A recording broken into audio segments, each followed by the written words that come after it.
So what is the deed, right? Tax deed is when you own the property. It's not a tax lien. Tax lien, you don't own the property. How does the deed work?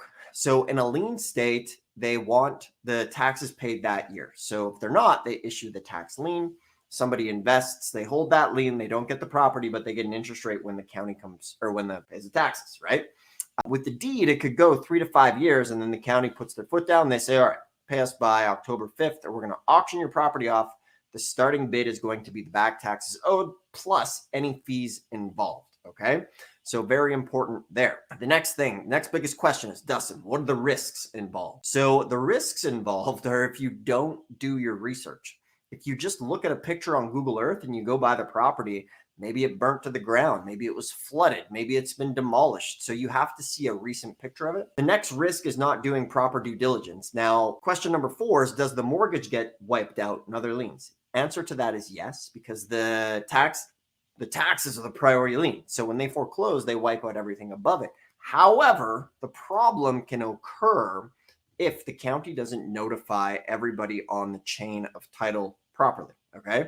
So for example, maybe there's a third mortgage or something like that, and the county doesn't send out the notification properly to that third mortgage. Well, that person can come back and say, oh, wait a minute, you can't wipe me out. You didn't notify me.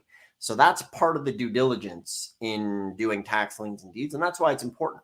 Other than that, most of the time, the county does a good job, but you have to go ahead and learn how to research the title in that county to make sure that you remove that risk every time. And it's pretty straightforward. However, it is different in every single county that you go to.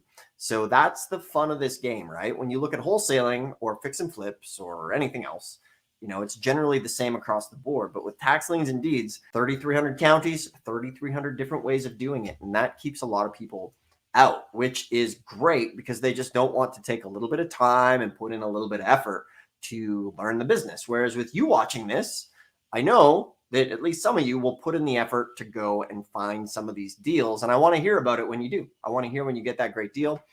Just last week, we had a guy on one of our live streams in Texas. He bought a property. I think he said it was worth 150, bought it for 40. It's not 90% off, but you know what I mean? You're still walking into a good 80, 90 grand in equity. And with this tax deed side of things, you can do deals like that all day long. And then eventually you're going to get those home run, life-changing deals as well.